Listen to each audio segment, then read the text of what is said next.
Postpone the 2020 election? Many GOP voters say yes. And I'm not surprised because they voted for Trump. The 2016 election cycle brought accusations of fake news and phony polls. But are voters really ready to put democracy itself on hold? Honestly, wouldn't be surprised. Research by two professors finds that 52% of Republicans would be okay with postponing the 2020 elections if President Donald Trump told them it was the only way to ensure that only eligible American citizens voted. Other questions in the survey reveal the thinking behind that very startling statistic. While Trump won the Electoral College, nearly half of Republicans surveyed believe Trump won the popular vote too, even though Hillary Clinton beat him by about 3 million ballots.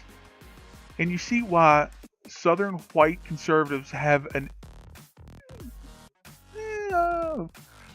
they have the reputation of being, uneducated, moronic buffoons. They can't stand facts. Further, 68% of the GOP-inclined voters surveyed between June 5th and June 20th believe millions of illegal immigrants voted in the 2016 election, and 73% believe voter fraud occurs somewhat or very often. Those numbers are at odds with legions of studies indicating that non-citizen voting is very rare. That's because, it's kind of hard to get an illegal voter ID. Just saying. The poll authors, Yeshiva University psychology professor Ariel Malka and University of Pennsylvania assistant professor Yitzhak Lelkis, I know I've butchered that name, I apologize, aren't sounding too many alarm bells. The situation is highly hypothetical, and the two acknowledge in a write-up of their survey, and it's likely there would be a small Democratic backlash if anyone indeed seriously discussed postponing the next presidential election. Nor has anyone in the Trump administration publicly suggested delaying the 2020 election is up for discussion. Of course there would be an uproar and backlash because most dictators are elected before they become dictators. That's how authoritarian leaders get into power. Trump couldn't delay the election even if he wanted to, says Stephen F. Hufner, a law professor at... No. You are not an athlete. You do not get to use the phrase, the Ohio State University.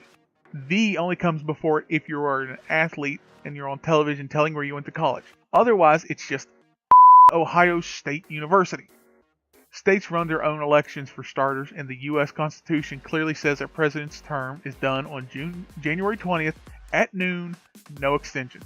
Congress has ways of installing a new president if one is not chosen through the November contest for some reason. But the president can't hang on to it at his own discretion. There's no way around that. University of Florida political science professor Michael McDonald, an expert on elections, also cautioned against reading too much into the survey, since the question coupled two separate and contentious issues: illegal voting and postponing a national election. It could be an overestimate because people are responding emotionally to the illegal voting part of it, McDonald says. Because humans, are emotional creatures. So, yeah. But the survey results raise a troubling question for academic and political experts. Is the country so deeply divided that people will believe anything as long as it fits into their idea of what the world is like or how it should be? Yeah. Look at the far left and the far right. There's proof enough. Yes, says Russell Goldman, assistant professor of behavioral economics and decision science at Carnegie Mellon University. It comes down to people having a certain identity. In this case, information that fits with how they see themselves, their worldview, says Goldman, co-author with Carnegie Mellon colleagues George Lowenstein and David Hageman of a research paper on information avoidance. That sounds like a lot of Republicans. Voters and senators. Congressmen. Politicians in general. Losing the popular vote when very few people voted illegally might be too inconvenient a truth for Trump supporters who want to believe, just like the sitting president, that his win was the most spectacular and his inauguration crowds the biggest in history. I think Trump's fetish with big numbers is him trying to overcompensate for a little Willie. I'm just saying. People think that the leader they voted for doesn't lie, and the leaders of the other party do. Regardless of which side a voter is on, Goldman says, it's easy to accept information that only fits through the lens of that. The fear of illegal voting itself is itself partisan, with twice as many Republicans, 61%, than Democrats, 30%, saying it happens somewhat or very often, according to a Washington Post ABC News poll last September. I will tell you this. Republicans tend to be some of the most paranoid, conspiratorial people you'll ever meet. As someone who's been known to dabble in conspiracy theories, mostly of the, extraterrestrial kind, they're nuts. Hell, one of their trusted news sources is Alex Jones. He's a conspiracy theorist that people on the forums website that I was a member of, even they made fun of him. So, yeah.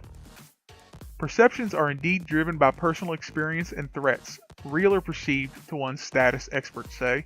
That explains the results of a PRRI survey earlier this year, which showed that white evangelicals thought there was more discrimination against Christians than Muslims. Because yes, there's a war against Christians and a war against Christmas. Idiots. Similarly, nearly 9 in 10 African Americans believe blacks in the U.S. face a lot of discrimination, while fewer than half of whites agreed. More than a third of white Americans think white people suffer from discrimination, a view held by less than a fifth of African Americans in the study. While I will admit many African Americans do face an obscene amount of discrimination, more so than as it should be acceptable, period. I will admit that. But I will also admit something that will probably catch me some. There are certain times whites do face discrimination. With affirmative action, for example.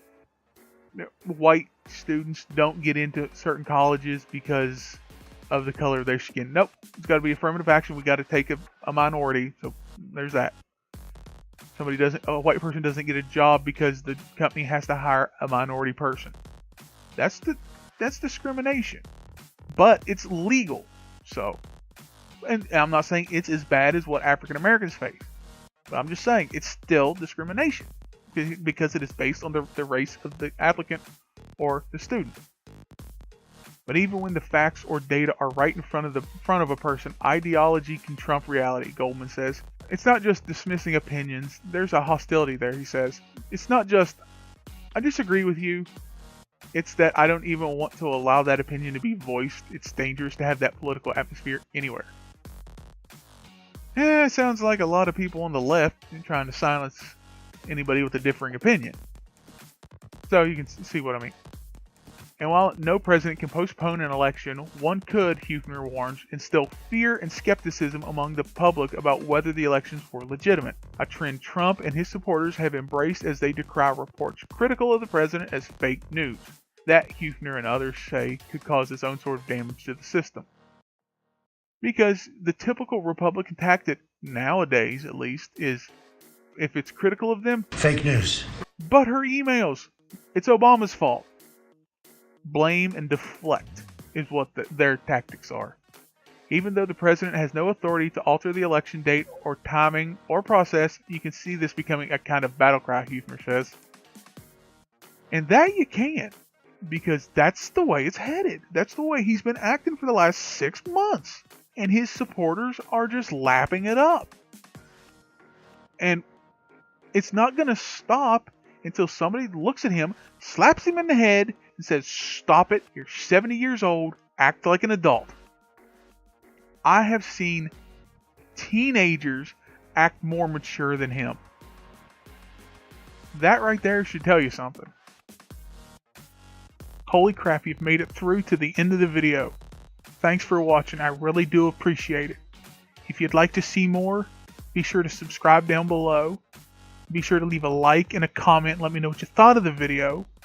And now, roll the outro.